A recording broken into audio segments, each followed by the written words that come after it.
de la vérité a sonné dans mon cœur. Que Jésus soit loué. Écoute-moi, tu dois louer Jésus par ta vie. Tes actions doivent louer Jésus. Tes paroles doivent louer Jésus. Tout ton être doit louer Jésus. Parce que ce que tu fais, tu dois sentir la marque de Christ. Alléluia. Que Jésus soit loué.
Je te loue et je t'adore.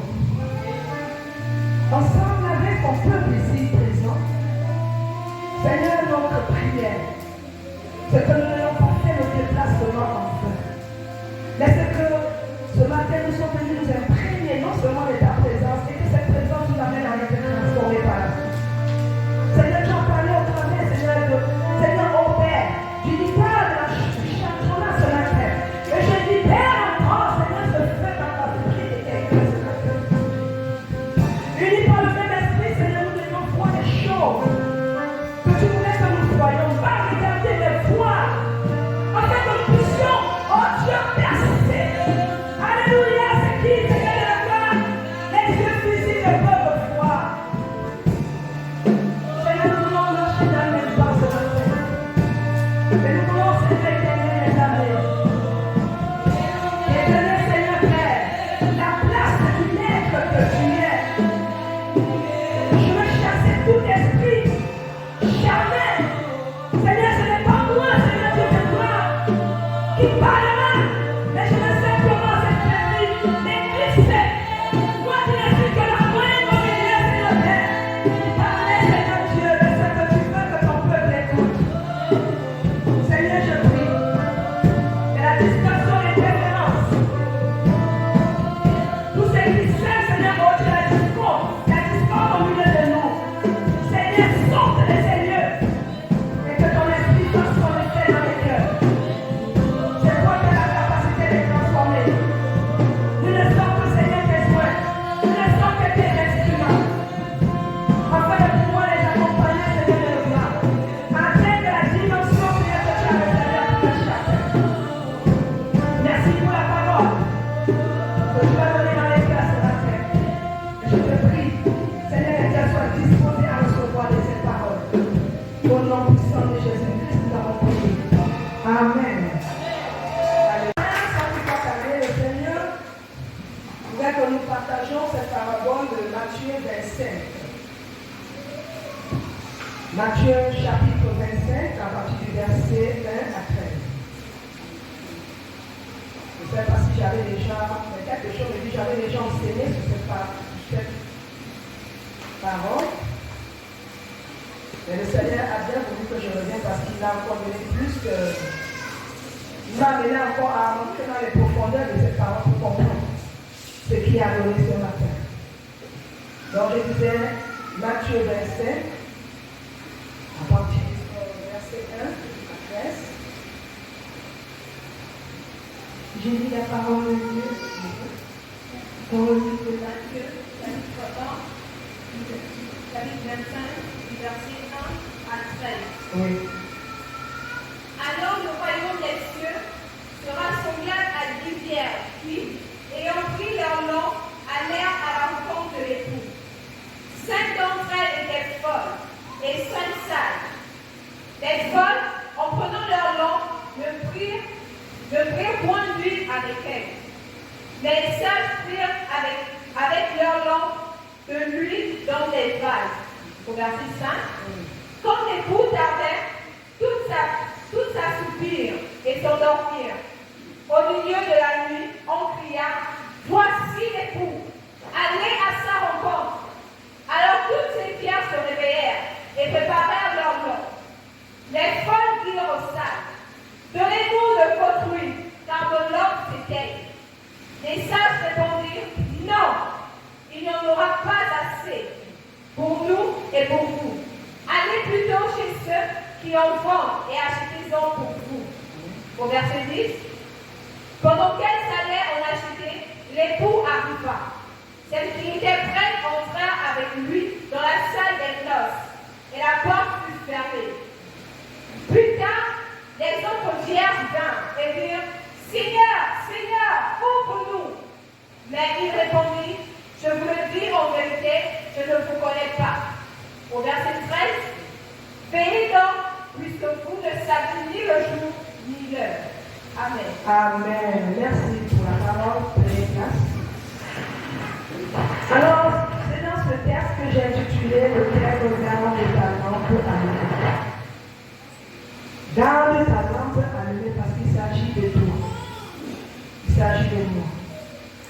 Il ne s'agit pas du voisin. Il ne s'agit pas de ta voisin. C'est une affaire personnelle. Et le message que le Seigneur voudrait donner ce matin, il veut s'adresser personnellement à chacun d'entre vous dans la salle. Alléluia. Ce n'est pas une affaire de masse. Mais le Seigneur veut s'adresser directement à toi. Et je te prie vraiment de garder vraiment le calme le mieux que tu peux à ton niveau et être attentif à ce que le Seigneur va te dire. Garde ta lampe allumée. Le Seigneur pouvait aussi dire, le Seigneur ne peut pas dire gardez vos lampes allumées si le dit peut-être dans l'ensemble de l'Église. Mais connaissant que l'Église c'est toi et moi, et on connaît aussi que dans l'Église il y a certains comportements. Mais le Seigneur s'amuse à dire à quelqu'un ce matin, garde ta lampe allumée. En un moment, il dira, veille sur ta lampe. Nous connaissons d'abord que, de façon timologique, que la lampe, c'est un objet qui nous sert d'éclairage. Lorsqu'il y a coupure électrique, le plus souvent on fait recours à la lampe. La lampe peut être la bougie, la lampe peut être des lampes indigènes que nous avons au village. La lampe peut être ta téléphone torche. Du moins, elle peut déjà te servir de point où tu peux mettre le pied pour marcher, c'est une lampe. Alléluia. Alors, je suis allée dans les définitions parce que lorsque je comprends, je travaille sur un message, je vais toujours regarder les deux définitions. Le sens étymologique du terme de dictionnaire et je vais aussi dans le dictionnaire des dieux. Alors, dans le dictionnaire des dieux, qui est la parole, j'ai noté que la lampe est la parole, cette parole, bien sûr, de cette parabole, qui représente l'image humaine, qui doit simplement refléter la lumière du monde. Alléluia. Suivant les vertus. C'est-à-dire, la lampe dont Jésus parle dans cette parabole représente simplement une image. Et cette image-là, c'est une image humaine, c'est-à-dire toi.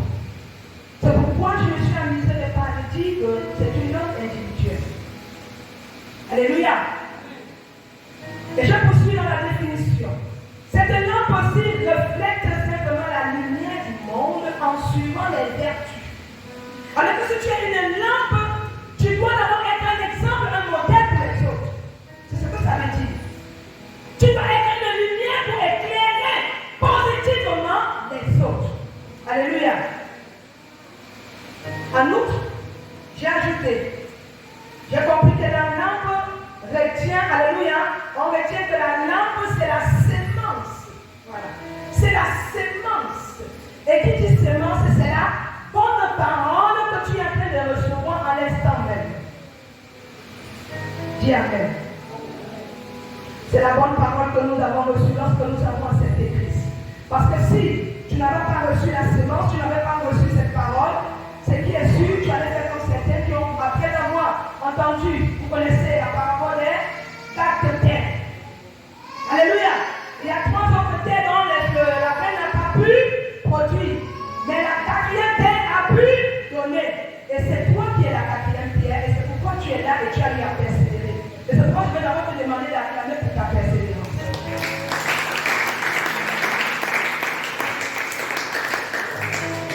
Alors, la lampe est simplement le reflet de la parole de Dieu en nous.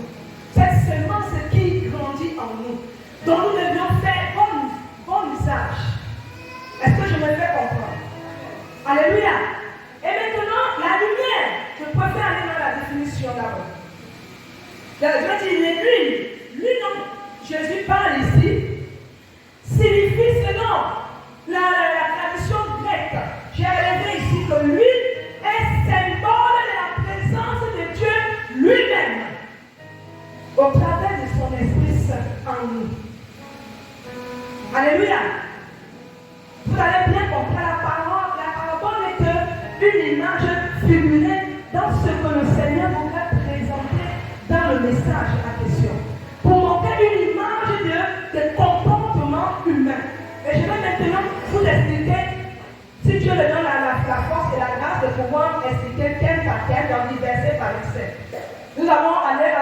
verset de la lecture nous aide. Au verset 1. Alors le royaume des cieux sera semblable à 10 vierges qui, ayant pris leur lampe, allèrent à la rencontre de l'époux. Ici, il s'agit de quoi?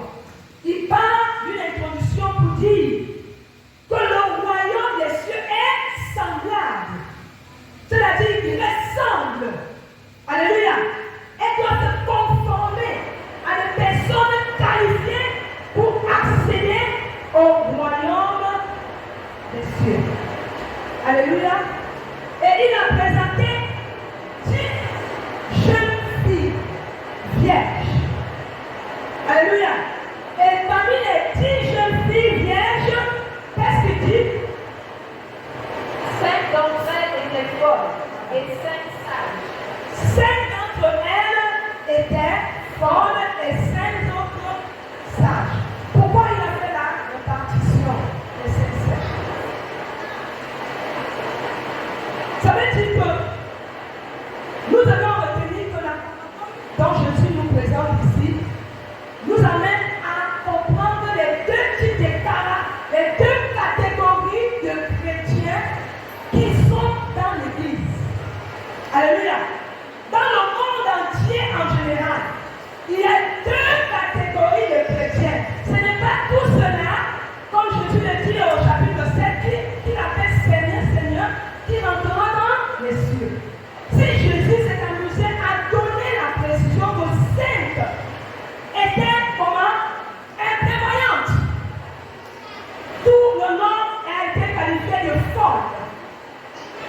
Ça veut dire que les folles, donc ici, il s'agit au verset 3, il dit quoi? Au verset 3, les folles, en prenant leur lampe, ne prirent point d'huile avec elles. Les folles, les 5 folles, je précise, les 5 folles ici qui se sont amusées à dire qu'elles vont attendre l'époux comme bien sûr les autres 5 vierges et elles avaient foi de rencontrer l'époux, mais elles ont oublié quelque chose. On dit les folles, en prenant le lampe, ne prit point l'huile avec elles. Et j'ai décrit l'huile ici comme quoi, est-ce que quelqu'un peut me rappeler? La présence de Dieu. Merci David. La présence de Dieu. Elles sont certainement allées avec le lampe qui est la parole. Elles se sont appuyées que j'ai la Bible en moi, j'ai la parole en moi, ça me suffit. Mais elles ont ignoré une chose. La présence de Dieu. C'est quelque chose de très capital pour Dieu. C'est la présence de Dieu qui fait en sorte que le Seigneur, même lorsqu'il y a des obstacles, il y a des dangers qui se présentaient à nous, la présence de Dieu va nous préserver de ces dangers. Est-ce que quelqu'un me suit? Je continue. Au verset 4, mais les sages prirent avec leur lampe de l'huile dans les vases. Vous voyez la précision. Les sages, elles ont été prévoyantes. Elles ont été, en fait, moi je préfère le dire raisonnables. Les 5 sages furent les jeunes filles raisonnables et moi-même prévoyantes, contrairement aux 5 folles. Oui, continuons. Au verset 5, quand l'époux tardait, toutes s'assoupirent et s'endormirent. Oui, continue. Au milieu de la nuit, on cria, voici l'époux, allez à sa rencontre. Tu t'arrêtes là. Parce que le coup tardait à arriver. En fait, c'était une fête qui avait été organisée pour rencontrer, disons, celui qui devait être à l'honneur de cette noce-là. Et l'époux est ainsi représenté comme le fiancé. Celui-là qui pourra épouser les femmes qui étaient qualifiées pour lui. Mais parmi ces qualifiés-là, il y avait 5. 5 qui s'étaient tellement bien préparés.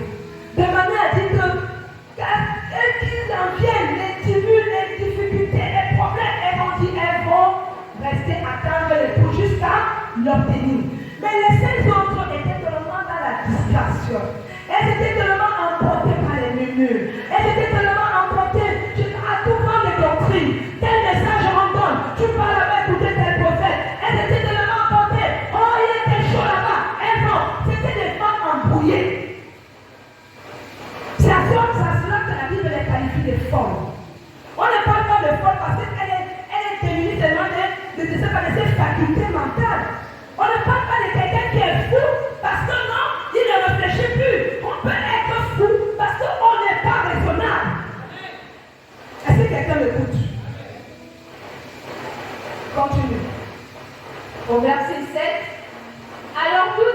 ils se réveillèrent et préparèrent leur lampe. Les folles dirent aux sages, donnez-nous de vos fruits, car vos lampes s'éteignent. Tu as quel verset? Au verset 8. Les folles dirent aux sages, suivez, donnez-nous de votre huile, car nos lampes s'éteignent. Vous voyez, la problématique est là. Elles ont commencé à voir leurs lampes en train de s'éteindre. Vous connaissez les lampes indigènes là. Si je l'avais, je devais vous apporter pour mieux vous présenter cela. Mais je crois que nous connaissons tous ces lampes quand même. Donc, ces lampes-là sont alimentées par le pétrole. Ici, chez nous, en Afrique, on utilise le pétrole. Mais je sais pas si les juifs là-bas, c'était de l'huile qui alimentait leurs lampes. Donc, quand elles vit que la lampe commençait à baisser d'intensité, elle commençait maintenant à aller vers les jeunes filles prévoyantes qui avaient apporté avec elles des réserves. Est-ce que vous me suivez? Elles n'avaient pas, on a dit, elles sont venues sans réserve, n'est-ce pas? Mais elles pensaient compter sur les autres pour pouvoir alimenter leur lampe au cas où la lampe s'éteindra. Et je vais vous dire une chose. Ce qui est sûr, quand je lis même ce passage, je me rends compte que quand elles ont mis leur huile et tout ce qu'on dit dans le lampe, elles se sont dit non. Elles se sont dit non, le l'époux ne va pas tarder à venir. C'était peut-être si on regarde le menu, c'était organisé entre 23 ans, 20 heures. Et elles se sont préparées le matin. Et elles sont venues, disons, aux environs de 18 heures avec leur lampe et leur huile à l'intérieur. Elles étaient tellement dans l'assurance que non, quel que soit le cas, le lampe sera toujours allumé jusqu'à l'arrivée de l'époux. Mais lorsque 20 heures passaient à 21 heures, l'époux n'arriva pas. 22 heures, elle commençait déjà à constater. Et la lampe aussi ne pouvait plus supporter le peu qui restait à l'intérieur pour pouvoir mieux s'alimenter. Et c'est à ce moment-là qu'elle vit simplement aller vers les jeunes, les sages, pour demander un peu de leur huile pour pouvoir activer, s'il faut-il, le lampe. Suivez bien, continue. Au verset 9, les sages répondirent, Suivez. non, il n'y en aurait pas assez pour nous et pour vous. Allez plutôt chez ceux qui ont fort et achetez-en pour vous. Voilà. Ça, c'est l'esprit de l'imprévoyante même. Elles ont tellement été négligentes. Ce sont des gens qui vivent, je ne sais pas comment je peux qualifier ça. Il y a des personnes qui vivent tellement, c'est comme si elles rêvent. Elles sont dans les rêves, dans les nuages. Elles pensaient que non, en venant attendre l'époux sans pouvoir avoir des réserves, elles devaient forcément rencontrer l'époux. Et les sachant aussi, l'heure à laquelle l'époux devient arrivé, elles ont compté sur leur lampe sans réserve. Mais quand elles vont maintenant demander aux sages, elles ont simplement répondu de manière normale que si nous en donnons le peu que nous avons réservé, nous aussi, nous n'aurons pas assez pour nous. Et c'est logique. Ce n'est pas de l'égoïsme. C'est un problème de prévoyance. Alléluia. Nous devons être chacun à son poste. Que lorsque l'époux viendra, qu'il te trouve à ton poste.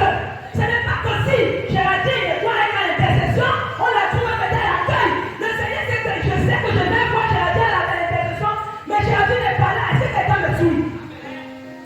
Que chacun soit à son poste. Excusez-moi. J'ai eu le temps de parler avec une des mamans de Jessie qui connaissait bien la situation de Jessie. Elle m'a dit que Jessie faisait des crises récurrentes ces derniers temps. Mais Jessie n'en parlait pas. Et j'ai compris pourquoi elle n'a pas parlé de ça. Quand elle venait à nous parler, oui maman, après c'est fini, oui, mais Dieu glorifiait sa femme. C'est quelqu'un qui luttait pour. Elle avait mis sa foi en Dieu. Et elle savait une chose, est sûre. Pour elle, c'était qu'en venant nous dire qu'elle a fait des crises, on était pris par l'affection pour elle, et elle avait plus besoin de ça. Est-ce que vous comprenez? Elle souffrait. On est d'accord, n'est-ce pas? Mais elle ne voulait pas aussi plus en souffrir ses frères et ses soeurs comme vous êtes. Mais elle a mis sa foi à celui-là. La preuve quand elle est partie, elle avait cette habitude, comme je vous l'avais dit, mets-toi toujours en prière et en méditation avant de te coucher. Mais ce jour-là, il n'y avait personne. Et je crois que le Seigneur dit que c'était le moment. Elle est partie avec cette parole,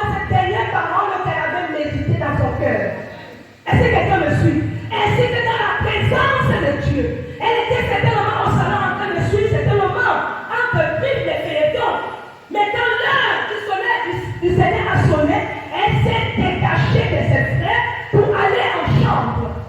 Pour faire quoi? Se recueillir auprès de son Dieu. Je vais encourager quelqu'un ce matin. Le départ de Jésus, pendant que l'évangile chantait tout à l'heure, le Seigneur disait, ce n'est qu'un avertissement que je donne à l'église. De Panama. Il m'a précisé ça audiblement, je ne vous mens pas. J'étais là assise. Et pendant qu'il était en train de rester là, le Seigneur me dit, la situation de Jésus n'est qu'un avertissement que je donne à l'église de Panama. Je le parle sous le contrôle du Saint-Esprit. Faisons attention, car nous ne connaissons ni l'heure ni le jour, car cela notre tour. Préparons-nous à tout moment. Restons dans la présence de Dieu. C'est là où le Seigneur nous attend. Ce n'est pas ailleurs. Est-ce que je parle à un cœur ce matin? Alléluia. Dans les pleins plus. Elle est en paix là où elle est.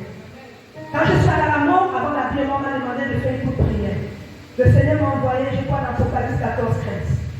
Heureux ceux-là qui meurent dans le Seigneur. Pourquoi? Parce qu'en fait, leur travail, elles se reposent de leur travail, car les œuvres les accompagnent. Les œuvres les suivront. Et là, si tu n'as pas, peut-être toi qui es assis, qui n'as pas où c'est le Seigneur depuis, on t'invite, tu hésites. Peut-être parce que tu te dis, je ne suis pas à la hauteur. Peut-être ma situation ne me permet pas. Non, tu es dans les compromis. Mais je te dis, ne perds plus le temps. Voici le moment où le Seigneur te dit, lève-toi.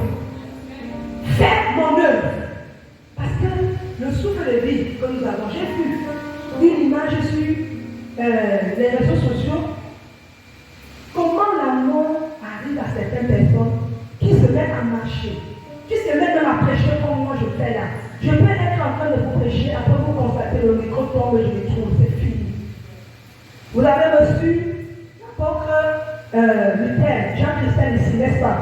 Il a perdu un de ses responsables d'église comme ça au T49. J'ai assisté à ce décès. On dit pendant la prédication, il a pris une crise cardiaque, il est tombé. C'était fini. La veuve de l'âge, je la connais, je communique avec elle. Donc ne pensez pas que l'amour va épargner qui que ce soit. À notre niveau, la grâce que nous avons, c'est que nous avons Christ. Et nous devions alimenter notre foi de la présence de Dieu en permanence pour veiller sur notre lampe afin qu'elle ne s'éteigne. C'était le cas des 5 sages. Elles ont veillé, mais elles ont été aussi prévoyantes. Continue. Au verset 10. Pendant qu'elles allaient en achever, l'époux arriva. Celles qui étaient prêtes entrèrent avec lui dans la salle des noces et la porte fut fermée. Amen. Vous voyez maintenant, quand on est discret, quand on est négligent, quand on est indiscipliné, on ne s'arrange pas, quand on n'est pas rangé. On perd beaucoup de grâce. Même dans nos vies quotidiennes, c'est ce que nous vivons. Quand tu n'es pas rangé, il y a beaucoup de choses que tu perds. C'est tellement que tu as déjà perdu. Le patron te donne rendez-vous pour c'est pas un entretien d'embauche à 8h. Quand tu viens à 8h05, je vous assure. Moi, j'ai fait management. Quand tu viens à 8h05, même si tu étais qualifié pour le poste, tu es disqualifié déjà. On voit des gens, quelqu'un qui ne sera pas ponctuel à son poste. Et le patron dira, fais-moi passer quelqu'un d'autre. Est-ce que quelqu'un le suit? Il y a des situations auxquelles nous vivons, auxquelles nous ne prenons pas parfois. Pourquoi? Parce qu'on prend tout à la légère. On prend tout légèrement, on néglige tout, on joue avec tout, on banalise tout. Tu peux banaliser peut-être que ce qui n'est pas un fruit, c'est pas, qui ne va pas t'amener le salut. Mais ce qu'il en est pour ton salut et pour ta réussite, ton succès, bien aimé, il faut vraiment être à ton poste. Il faut être discipliné. À cause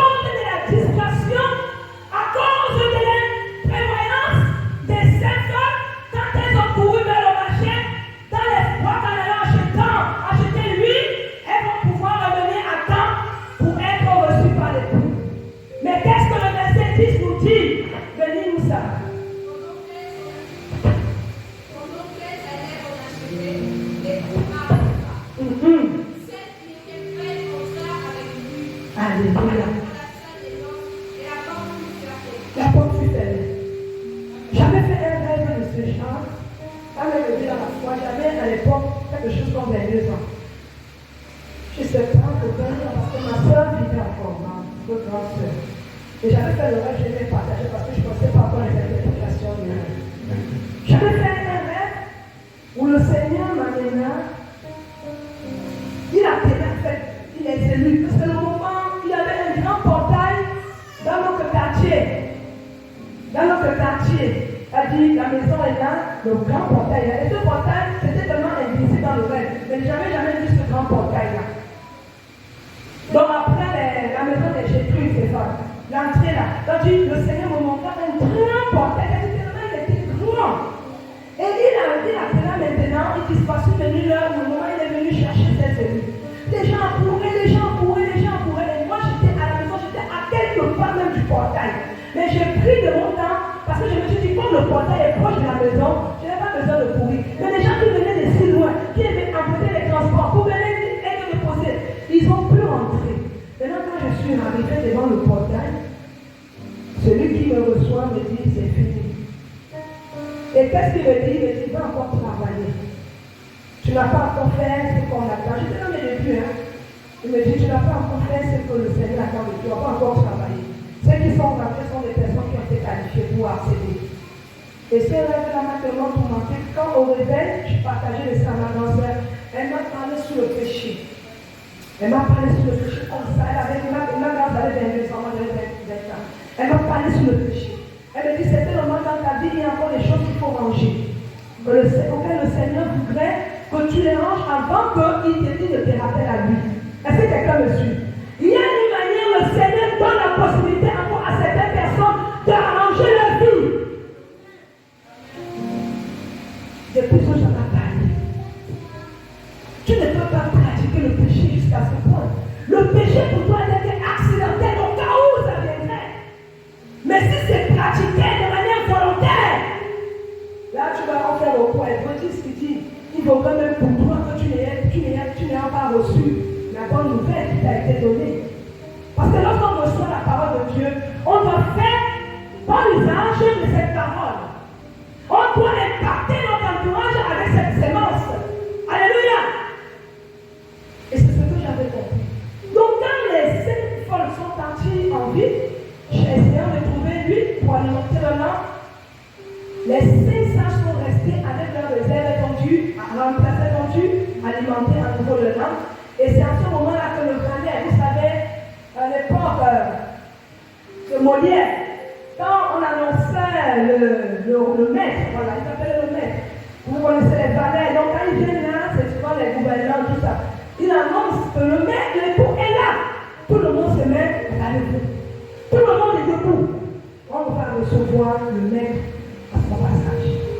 Donc dès qu'il a crié, pour lui c'était Olivier qui était dans la salle d'à côté.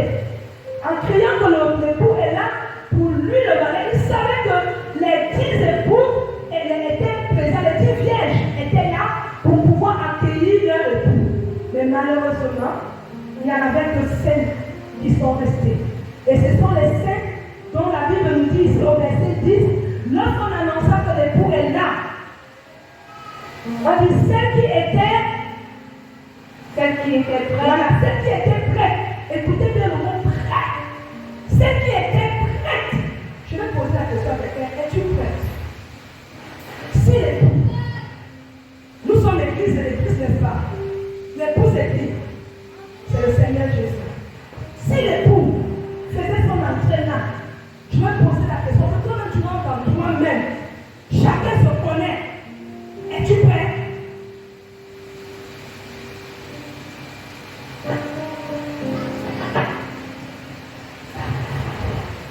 Soyons prêts.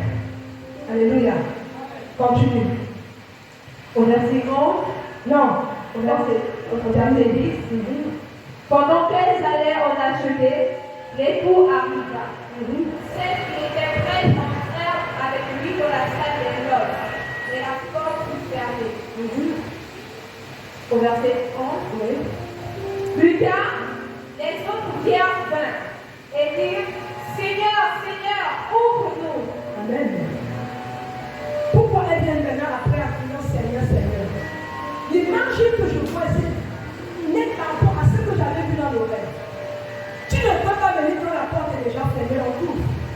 Parce que tu n'étais pas mieux préparé à recevoir l'époux. Quand tu fais quelque chose, tu dois véritablement te ménager. Tu dois te préparer de la tête aux pieds. Tu dois bien te préparer. Mais on se rend compte que certains n'étaient pas prêts, tandis que d'autres en étaient. Tandis que d'autres en étaient. Alléluia. Je vais encourager l'église de Jésus, ici à Canaan, de garder sa lampe allumée. Non, gardez ta lampe allumée. Maman le dit, gardez ta lampe allumée. Parce que l'époux de Canaan de faire son entrée. Il a commencé à faire quelque chose au milieu de nous. Et cela doit nous parler à tous. Alléluia. Amen. Au verset, je vais revenir au verset 11. Plus tard, les autres vierges vinrent et dirent, Seigneur, Seigneur, ouvre-nous. Mais au verset 12, il dit, je vous le dis, en vérité, je ne vous connais pas. Eh, oui, cette parole-là. Je ne souhaite pas ça à un chrétien. Je ne souhaite pas ça à un chrétien. Elle dit, après, combattu le bon combat. À la dernière minute où le Seigneur vient de pauvres les gens, fait son entrée, tu trébuches. C'est ce qui s'est passé avec les saints folles. Elles étaient là, elles ont pourtant veillé jusqu'au bon milieu de la nuit. Elles ont supporté, elles ont persévéré un moment après. Boum, la lampe s'est éteinte. Parce qu'il fallait qu'à ce moment-là, pour voir ces vierges-là, il fallait bien que l'époux les voie avec les lampes. Ou bien, c'était le cas. Mais sans lampe, est-ce que l'époux pouvait les accueillir? Je ne pense pas.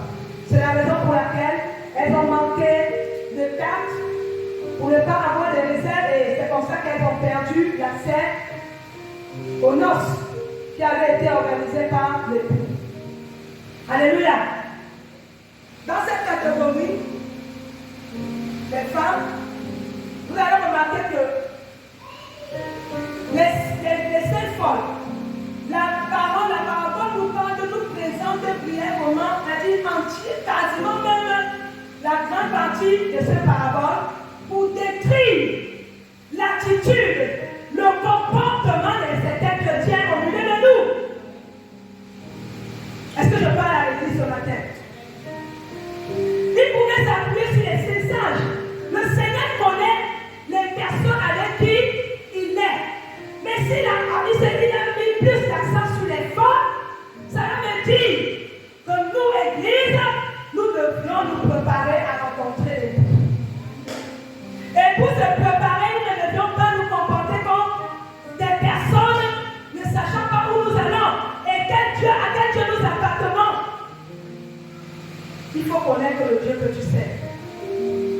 Jésus connaissait son Dieu. Je suis sur une chose.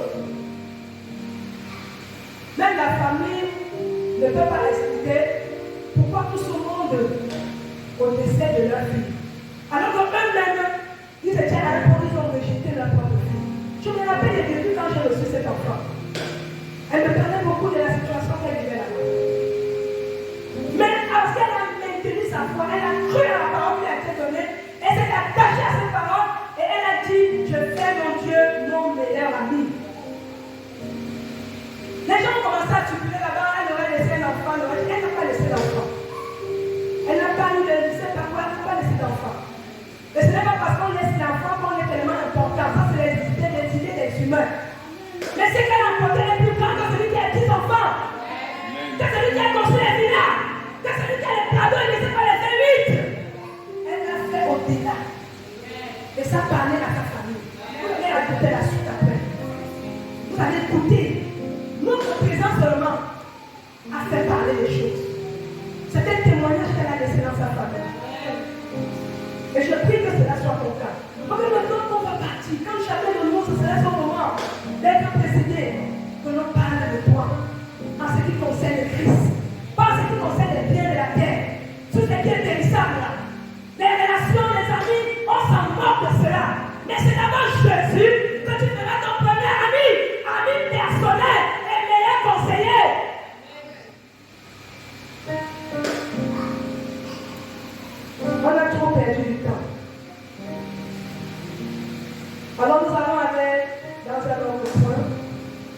Mais j'ai intitulé ici que ta lumière luise et impacte positivement.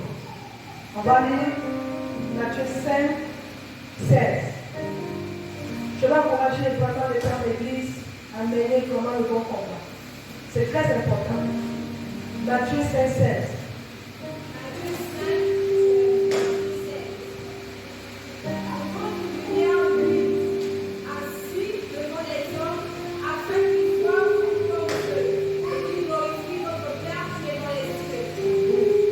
Alléluia. Il dit quoi? Il dit quoi? Pour impacter ton entourage. Que ta lumière luise. Elle doit luire où? Sous le sol? Elle doit luire où? Sous le lit? C'est le bon dans la maison? Elle doit luire où? Elle doit luire devant les hommes afin que ces hommes-là voient vos bonnes œuvres.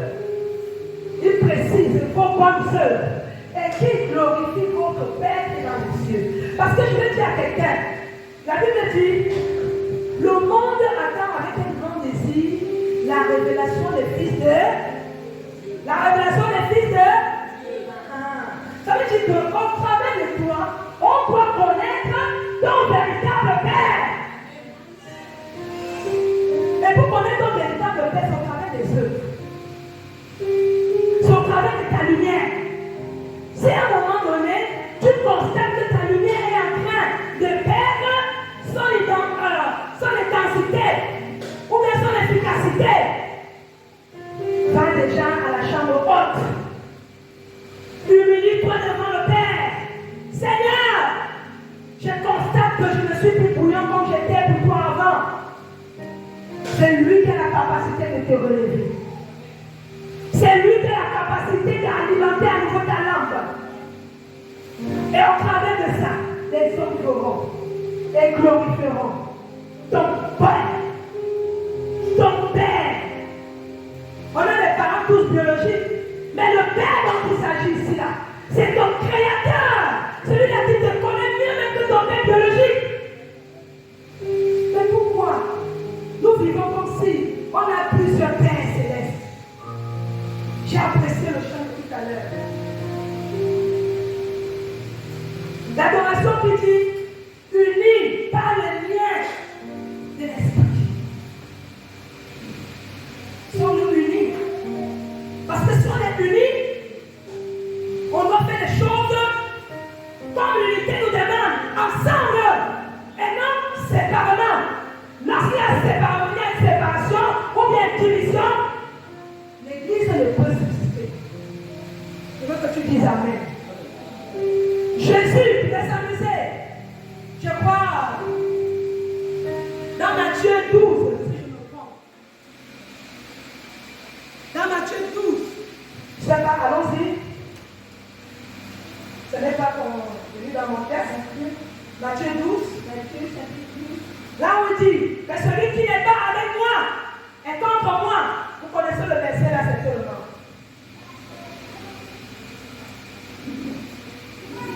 Voilà. J'ai trouvé le verset 12 est clair. Ça vient passer. Matthieu chapitre 12, verset 13. 30.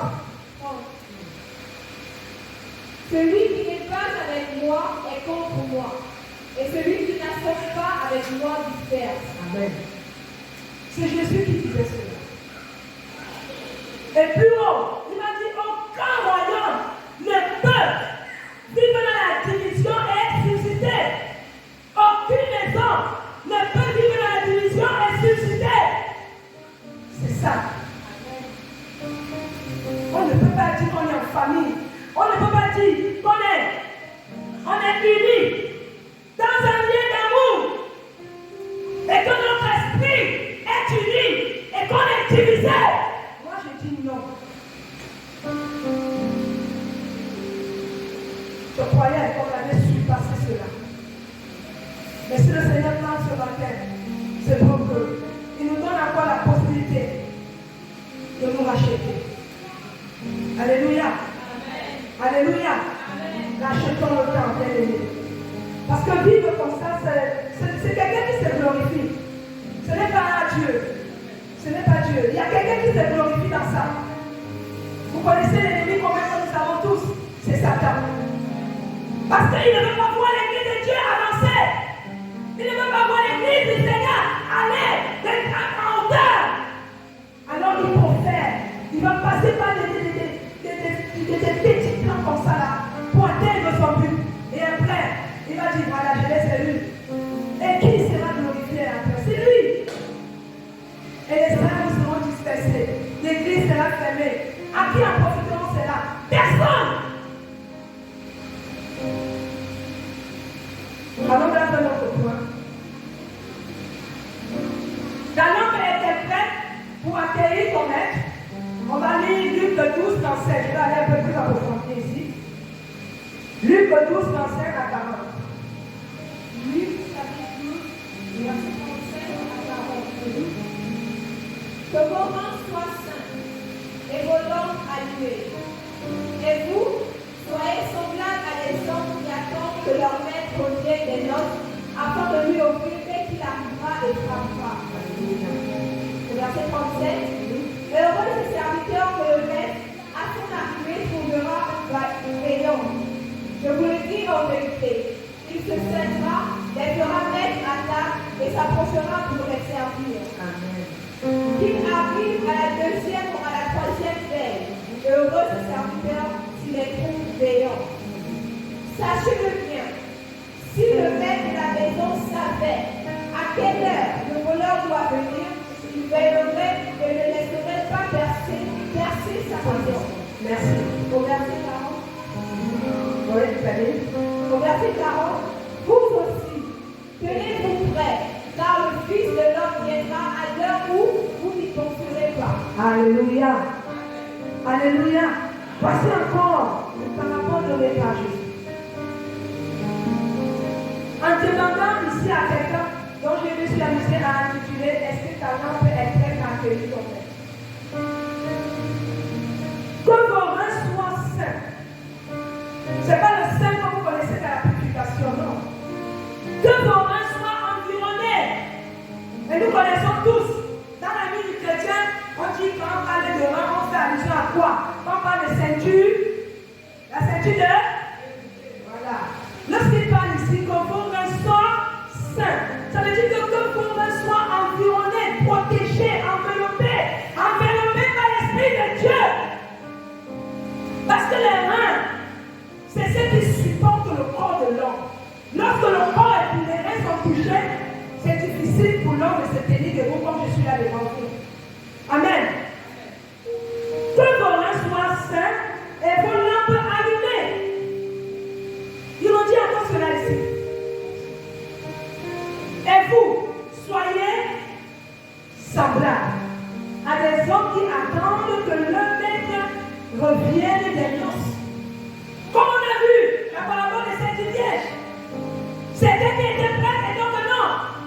Mais ici dit encore, soyez semblables à des hommes qui attendent que leur maître revienne des noces.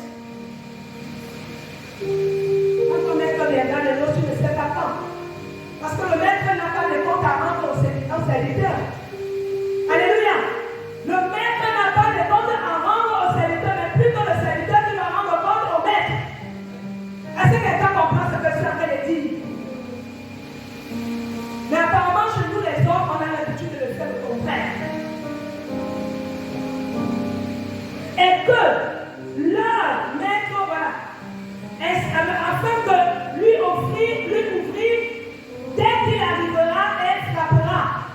Ça veut dire qu'étant prêt, dès que le maître va venir le faire une fois, il ne faut pas la misère, c'est que le maître fasse encore 2 fois. Tu seras dans le problème. Ça veut dire qu'il demande à ses serviteurs de se positionner là où ils doivent venir les attendre ou bien les retrouver. Est-ce que quelqu'un comprend cela? Parce que si le maître arrive des noces, il vient connaître une fois, celui, le portier qui doit être à la porte n'est pas là, il faut qu'il donne des explications.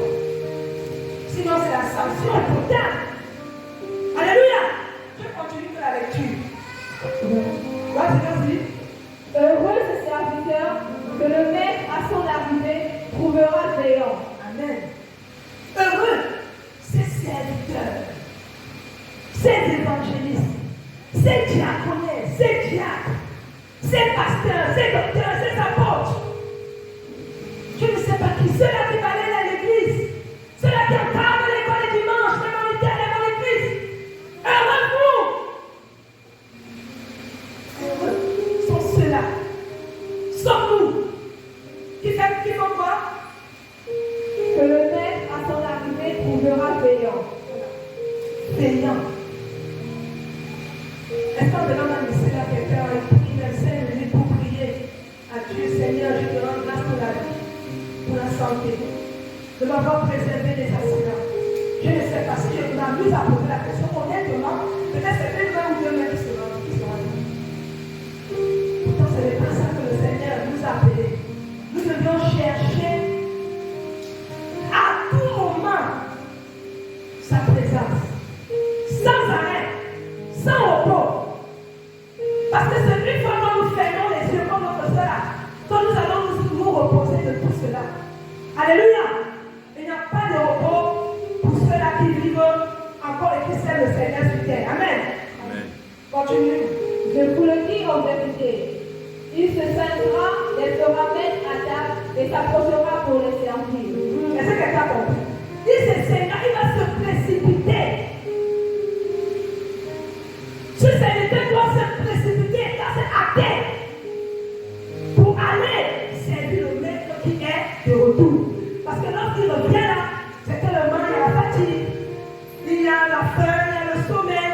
Il faut que ce serviteur se hâte d'aller à la rencontre du maître pour le servir. Sinon, tu vas prendre le suspens. Parce que quand on dit sinon là, moi je ne suis pas Dieu. Si Dieu vient te trouver et tu n'es pas à ton poste là, sinon, je mets 3 points de suspens. Est-ce que je parle à quelqu'un ce matin? Sois à ton poste. Fais l'œuvre d'un véritable serviteur de Dieu, d'un véritable disciple de Christ. C'est à cela que le Seigneur t'a appelé. Alléluia. On continue. Au verset 38, qu'il arrive la deuxième ou à la troisième veille, heureux le serviteur s'il les trouve veillants. Nous n'avons même pas supporté même 1 heure pour veiller. Il y a des prières. Vous allez me voir, même parmi les intercesseurs, il y a toujours des personnes qui vont manquer. On a rencontre de prières. J'entends souvent là-bas, c'est l'évangéliste qui dit là. On a rencontre. Moi, je m'amuse maintenant à ne plus répondre. Je lis seulement. Je suis comme l'œil de Dieu. Mais après, elle fait le rapport 2 personnes, 3 personnes. Moi, je dis, et cela me parle, toutes ces choses-là me parlent. L'église ne peut pas s'auto-développer si Dieu a mis les hommes et les femmes là-bas pour bâtir son église. Et que pour certains, ils trouvent la nécessité ou bien le plaisir, ou bien même les moyens de ne pas prendre part. Et Dieu s'est réservé à certains et pas à eux. Et là, nous commettons le plus gros péché. Le péché n'est pas seulement de la fornication ou tuer. Les plus gros péchés, c'est de banaliser. Quand un responsable t'appelle, on a rencontre à tel endroit et tu ne viens pas. Même si c'est bon, tu prends l'affinité là. Mais Dieu te demandera de compte un jour. Est-ce que je parle à quelqu'un ce matin? Tu dois être à l'école et dimanche, les enfants sont abandonnés à eux-mêmes. C'est le pasteur clé qui va le faire. Moi, je le ferai toujours, sans jusqu'à ce que le Seigneur m'appelle. Peut-être c'est mon poste aussi là-bas. Je vais continuer. Oh, maman, tu fais déjà beaucoup. Mais il y a qui que je dois laisser? Je dois le faire, ça ne me dérange pas. Ça ne me dérangerait même pas. C'est là où je trouve beaucoup de plaisir avec ces enfants-là. Ce sont mes bébés. Je trouve beaucoup de plaisir avec eux. Sans me le cacher, je me sens bien à l'aise avec eux. Les enfants là, ils me procurent beaucoup de joie. Beaucoup de joie. Et quand je suis avec ces enfants là, même avec des problèmes de santé, je ne sais pas, que je ressentais là, ça part. Parce que le fait de rire avec eux, de les blâmer un peu, ça me procure beaucoup.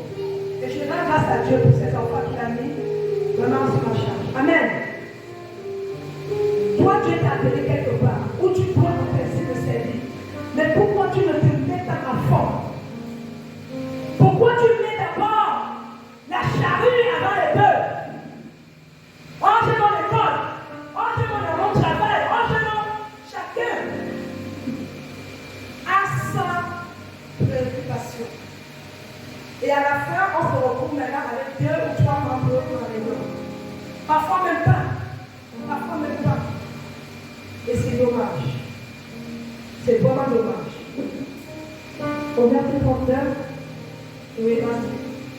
Cherchez le bien. Si le maître de la maison savait à quelle heure le voleur va venir, il veillerait et ne laisserait pas percer sa maison. Voilà. C'est pour en venir à un point, ce verset. Pour que, si quelqu'un savait que le voleur viendra voler, il y a des gens qui ont été victimes de vol, de cambriolage, mais n'ont jamais attrapé le voleur. Alléluia. Mais il y a des gens ici sûrs, personne ne va dire que le voleur viendra cambrioler chez toi. Ce jour, il va veiller. Il va veiller de la soirée jusqu'au lendemain pour voir à quel niveau il peut attraper ce voleur. Mais c'est ce jour que le voleur dira qu'il ne viendra pas. Jésus, l'arrivée de Jésus sera un peu ainsi. Dans le Matthieu 24, allez lire, vous allez comprendre. Il décrit ici là que on ne connaîtra ni le jour, ni l'heure. Pardon, quand le maître arrivera, la fin du monde sera comme ça. Et là, on ne parle même pas encore de fin du monde, mais on parle du jour de ton départ. Jésus n'a pas de pas d'attendre la fin du monde, non. Et je prie dans le Seigneur de prendre ma voix parce qu'en ce moment-là, donnez-moi seulement le temps. Je vais vous enseigner ce qui signifie la fin du monde. Vous allez avoir la chair de poule. On a appris ça en théologie, c'est compliqué. Ce sont des enseignements qu'on donne à des personnes déjà qui ont atteint certaines maturités dans la foi. Alléluia. Il faut être prêt. Soyons prêts. Parce qu'on ne connaît ni le jour, ni l'heure. Jésus suivait, ne savait pas qu'elle pouvait partir ce jour-là.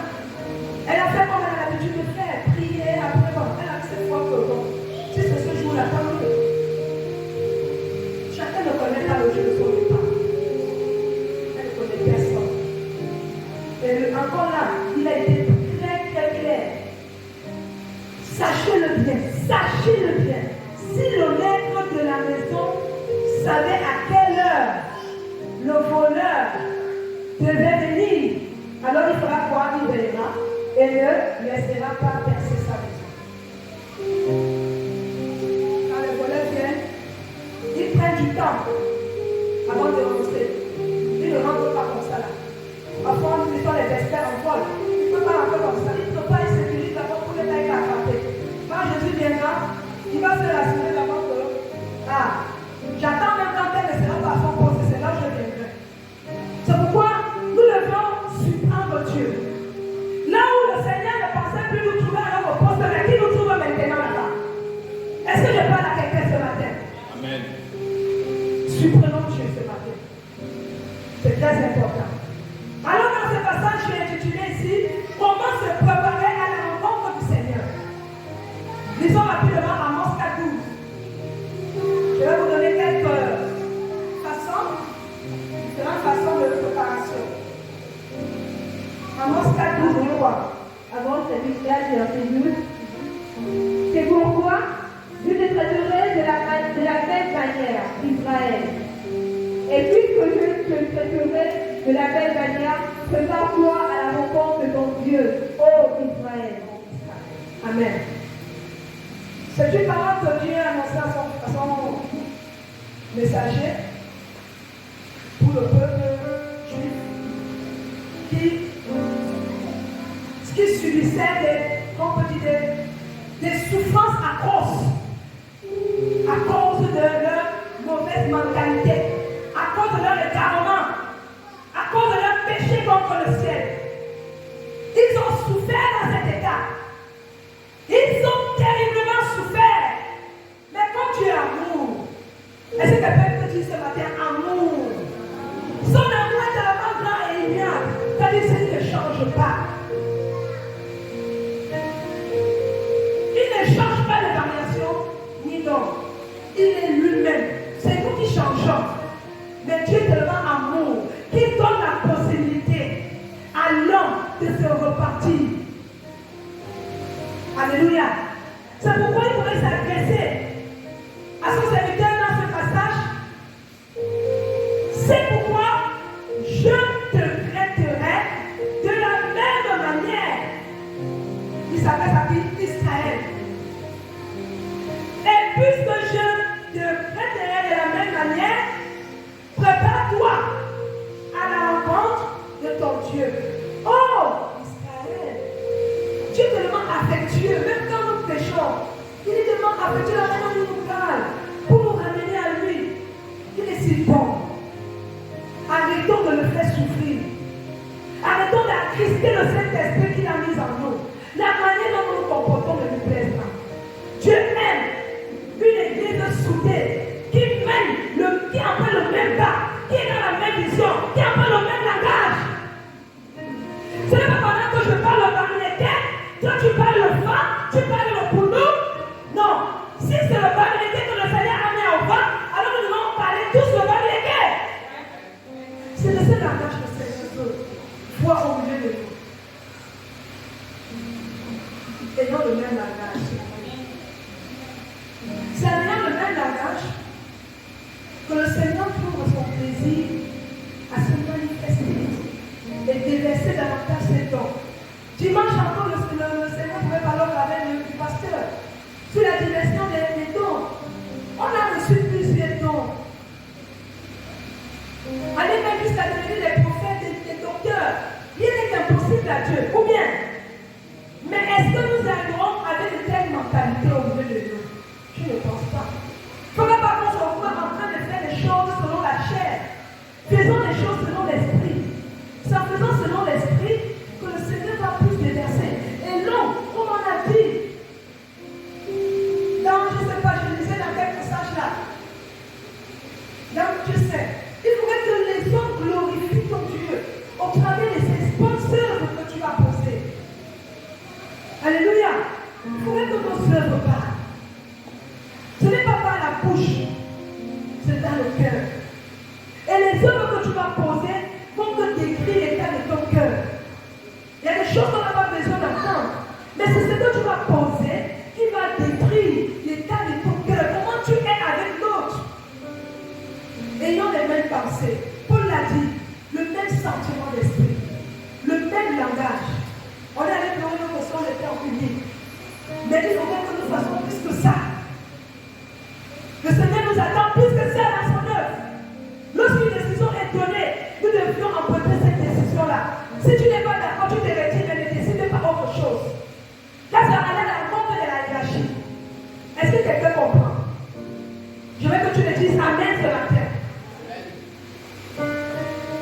Le Seigneur ne peut pas se glorifier dans les textes. Non. Excusez-moi de le dire. Il ne peut pas. Il ne peut pas. Si le Seigneur a établi un leader au milieu de nous, c'est pourquoi nous devons suivre ses ordres. Nous devons suivre ses instructions. Quand on n'est pas d'accord, on vient vers lui, ou on vient vers elle, on dit ah, je ne suis pas trop d'accord par rapport. Ou bien, je vais faire quelque chose que j'ai à cœur. Il y a la liberté d'esprit. Il faut s'exprimer, c'est la démocratie. Mais dans le respect, il est là. Est-ce que je parle à quelqu'un ce matin? On va. Bon, je vous l'ai dit, j'ai énuméré dans ce point d'annonce quelques façons pour mieux se préparer à la rencontre de Jésus. Alors, j'ai relevé, pour ne pas oublier, bien sûr, dans la préparation de la rencontre de l'époux, premier point, être dans sa tenue de service et être à son poste. En ce moment, beaucoup ne sont pas vraiment à leur poste. Beaucoup. Je ne sais pas ce qui se passe, mais j'espère que le Seigneur est en train de parler dans le cœur de ces personnes ce matin. Deuxième point de préparation. Veille, jour et nuit, dans la prière et la méditation. Parce que c'est ça qui va permettre d'alimenter davantage ta langue. Ta langue, en ce moment, est en train de s'éteindre. Ta langue risque d'amener à perdre l'accès au royaume de Dieu. Si tu ne le sais pas, active déjà cette lampe-là. Alimente-la par la prière. C'est-à-dire l'intimité. Développe davantage ton intimité avec Dieu. Cherche Dieu en profondeur par sa parole. Tu ne comprends pas quelque chose bien. Il y a des hommes et des femmes ici qui ont peut-être reçu plus de révélations que toi de la parole, qui vont t'expliquer ce que tu n'as pas compris de cette parole. Alléluia. Alléluia. Est-ce que nous sommes ensemble? Amen. Troisième point. Se repentir sincèrement et décider de vivre dans la sanctification. Beaucoup vivent une vie de duplicité, excusez-moi du terme. Beaucoup vivent dans la censure.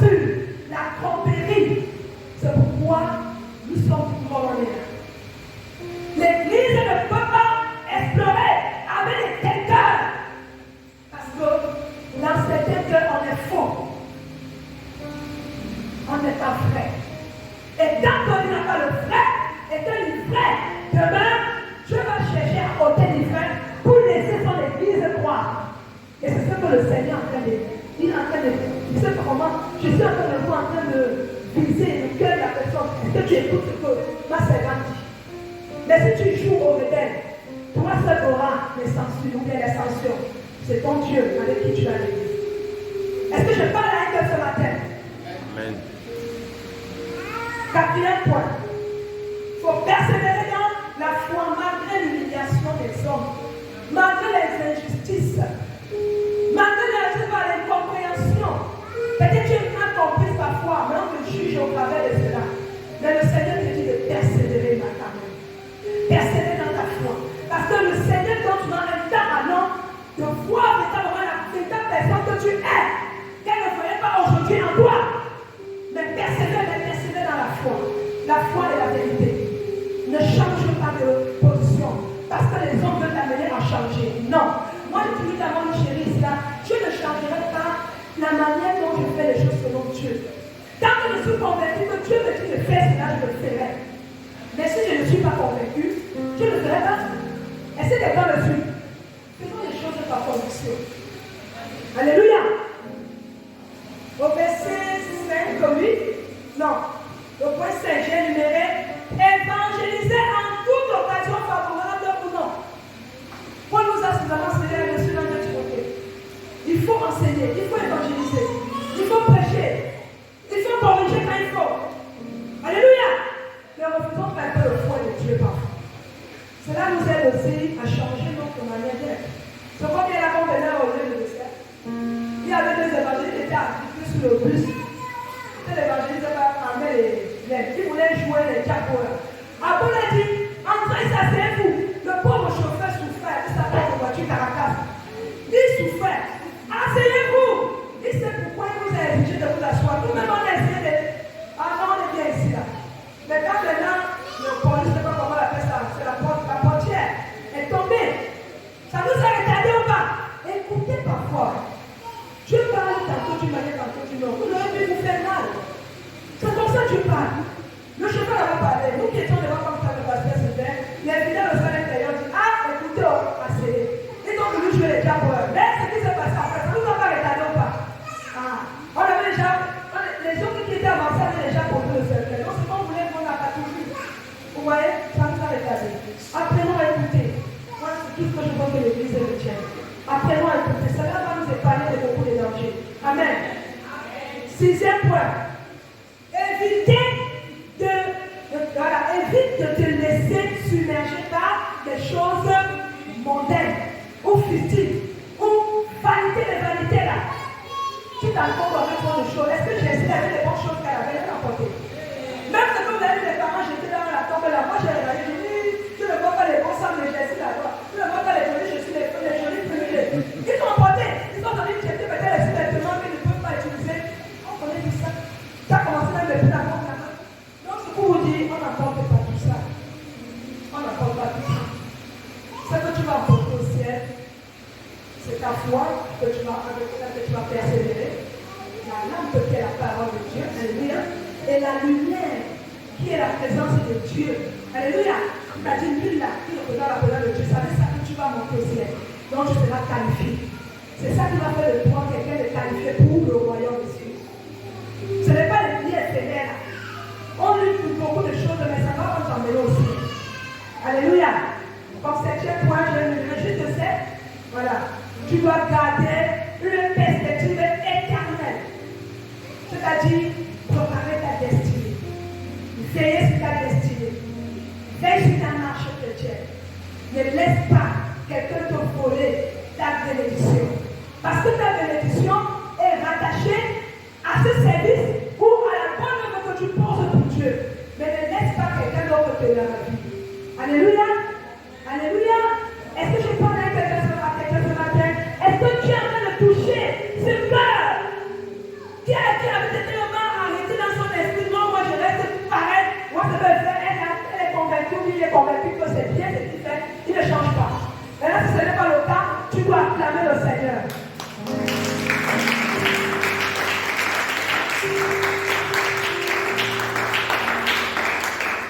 Alléluia. Je vais devoir m'arrêter là. Je vais devoir m'arrêter là.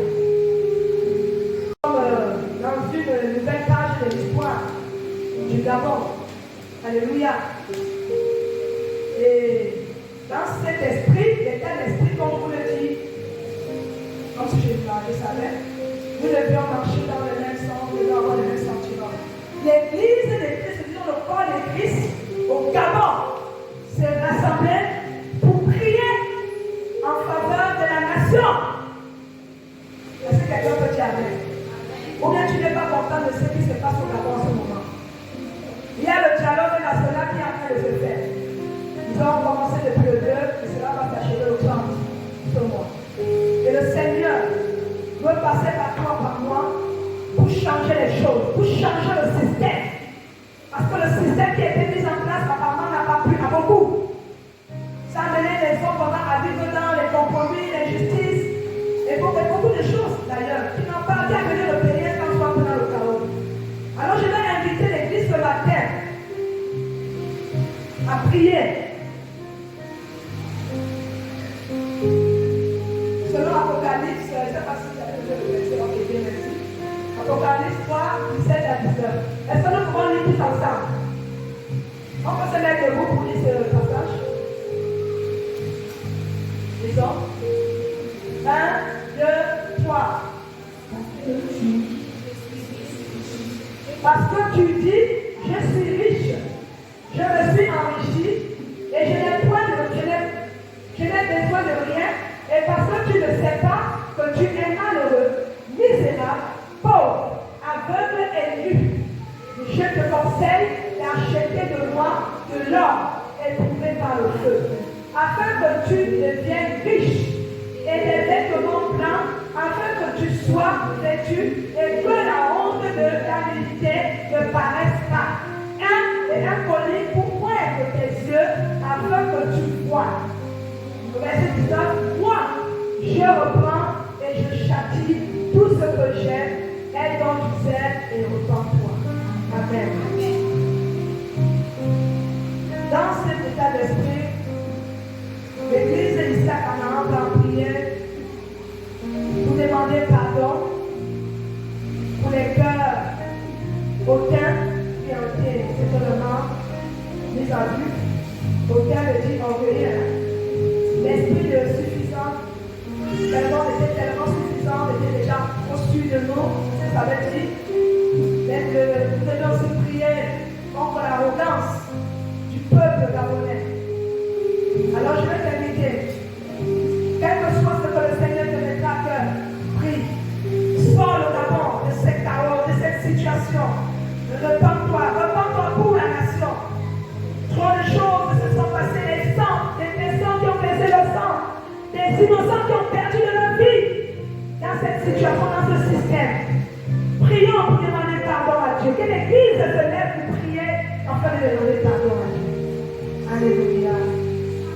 Oh Jésus, toi qui nous as donné ce pays, le Gabon, et que le Seigneur de le voir, ces personnes que tu as mis en haut, n'ont pas pu certainement gérer de la plus belle manière, n'ont pas pu certainement respecter tes instructions, et qui après, Seigneur, oh Dieu, on s'est vu, Seigneur, dans ces situations où beaucoup se sont lancés dans le compromis, pendant que d'autres se sont ramassés des richesses, de manière illicite, de manière, Seigneur, de le voir, de détournement des deniers publics. Seigneur, de le voir, nous te demandons pardon. Nous voulons nous substituer à ces personnes en train de demander pardon.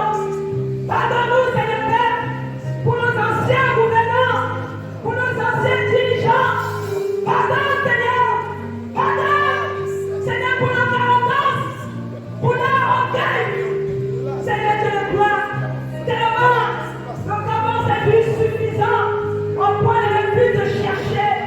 Seigneur, nous voulons implorer ton pardon ce matin. Pardon, Jésus. Pardon, Seigneur. Pardon, Seigneur. Je veux que les compagnons nous accompagnent dans cette adoration de pardon. Oh, Seigneur, voici le Gabon. Tu dis dans ta parole de prière pour la nation. Car c'est l'heure de demander de pain. Oh, Seigneur, nous avons, Seigneur, manqué le temps. Nous sommes endormis, nous n'avons pas pu veiller. Ton église ne s'est pas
cause du temps, on ne peut pas dire tout cela.